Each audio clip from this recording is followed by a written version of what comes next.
Rekaman kelompok lapis baja batalion terpisah ke-503 Korps Marinir Angkatan Bersenjata Ukraina gagal melakukan serangannya pada posisi pasukan Rusia.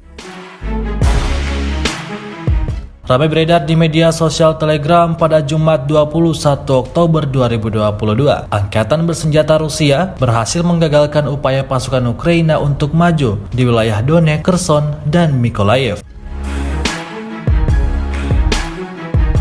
Pasukan Rusia berhasil menangkis serangan pasukan Ukraina. Sebagai balasan, rentetan artileri Rusia diluncurkan ke arah pasukan Ukraina. Beruntungnya, meski gagal melakukan serangan, sejumlah tentara Ukraina tersebut sigap kabur bersama dengan kendaraan militernya. Kementerian Pertahanan Rusia menambahkan, tangkisan dari tentara Rusia menimbulkan kerugian yang signifikan terhadap musuh.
Terima kasih sudah nonton.